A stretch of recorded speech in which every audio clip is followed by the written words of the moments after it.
আমরা বেশ কিছু লিফটেড বিতরণ যারা করেছে বেশ কিছু আমরা গ্রেফতার করেছি। আর যারা লিফটেড বিতরণ করেছে আমরা শুনেছিলাম যে ঢাকায় তারা ৭০টা জায়গায় লিফলেট বিতরণ করবেন। আমাদের যেগুলো আমরা ইন্টেলিজেন্স গ্যাদারিং যেটা হয়েছে, আমরা যেটা জেনেছি ৩টা জায়গায় ওরা করতে চেষ্টা করেছে এবং সেখানে অ্যারেস্ট আছে। আরেকটা বিষয়, ওনারা অনেক অনলাইনেই অনেক কিছু ওনারা বিতরণ করছেন, সব কিছু অনলাইনে পালিয়ে যে ওনাকে দেন, ওনাকে দেন, এইখান থেকে দিচ্ছেন লুক্সেমবার্গকে, উনি ওই লুক্সেমবার্গ থেকে আমেরিকায়।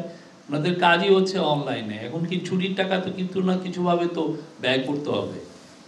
আমরা সেই বিষয়ে আমরা অবশ্যই এগুলো বিষয়ে আমরা সিরিয়াসলি নিচ্ছি আমরা, এবং ওনার যে বক্তব্য যেগুলো পত্রিকায় আসছে বা ওয়েবসাইটে আসছে সেগুলো আমরা খতিয়ে দেখছি তিনি আসলে এই সমস্ত কথা বলেছেন কিনা। প্লাস ওনার ফেসবুকের কিছু কিছু উদ্ধৃতি এসছে, আমরা প্রত্যেকটা জিনিস খতিয়ে দেখছি। আমরা গত মাসের একটা ডেটা দেখেছিলাম যে ছিনতাই কিছু বেড়েছে, হ্যাঁ, কিন্তু আমাদেরকে আজকে এই যে ল অ্যান্ড অর্ডার রিভিউ কমিটিতে যে মিটিংয়ে সেখানে ডিএমপির কমিশনার সাজ্জাদ আলী সাহেব জানিয়েছেন যে গত ১২-১৫ দিনে আবার এটা কমেছে।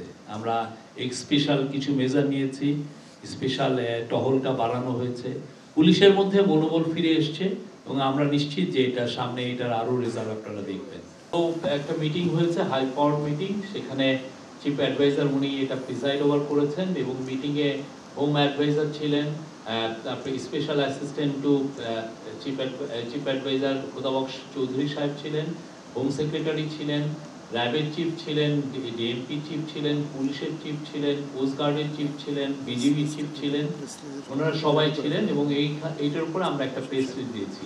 তো এই পুরোতে গত ৬ মাসে এই গভর্নমেন্ট তো প্রায় ৬ মাস হলো, ৬ মাসের ল অ্যান্ড অর্ডার সিচুয়েশনটা রিভিউ করা হয়েছে, অনেকগুলো কথাই এসছে। তার মধ্যে একটা উল্লেখযোগ্য হচ্ছে প্রফেসর ইউনুস বলেছেন যে অনলাইনে কিভাবে যে বিশ্বাসগুলোকে আমরা মিউচুয়াল ট্রাস্ট ব্যাংক পিএলসি বিশ্বাস করি প্রবলভাবে, একে অপরের বিশ্বাস হয়ে। Mutual trust bank, you can bank on আস।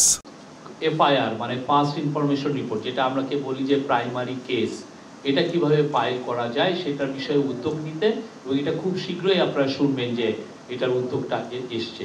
এবং এই অনলাইনে অনেকে হয়তো দিতে পারবে না, সেদের তার জন্য একটা সেন্ট্রালি একটা কল সেন্টারও করার কথা বলা হয়েছে, যে আপনি একটা অনলাইনে একটা এফআইআর করতে চাচ্ছেন বিকজ, কিন্তু আপনি দেখছেন যে নিয়ম কানুনগুলো কীরকম, তাহলে সেই ক্ষেত্রে আপনার জন্য একটা হান্টিং নাম্বার থাকে।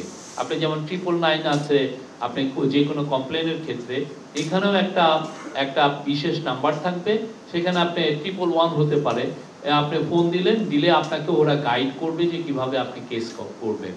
তো আপনি যখন ধরেন আপনি ঢাকায় আছেন বা আপনি যেখানে আছেন বা বাসা থেকে অনেকে বেরোতে পারছেন না ভয়ে, আপনি বাসার থেকেও আপনি দিতে পারবেন। আমরা দেখেছি যে অনেক ক্ষেত্রে যারা কেস দিতে চান তারা থানায় যে এক ধরনের হ্যারাসমেন্টের শিকার হন, বা এমন অনেক ক্ষেত্রে তাদের কাছ থেকে কিছু এক্সটর্শনও করা হয়। তো সেই জিনিসগুলো যাতে না হয়, আপনার যাতে সরাসরি আপনি নিজে এটা কেস করতে পারেন অনলাইন করে, সেটার একটা খুব আপনারা শীঘ্রই এটা দেখবেন।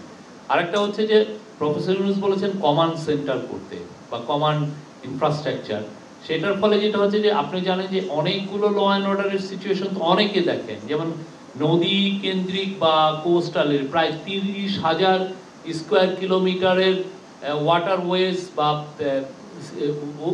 মানে বে অফ বেঙ্গলের ওয়াটার যেটা মনিটর করেন কোস্টগার্ড বা বিজিবি, ধরেন প্রায় 5,000 প্রায় 4,500 স্কোয়ার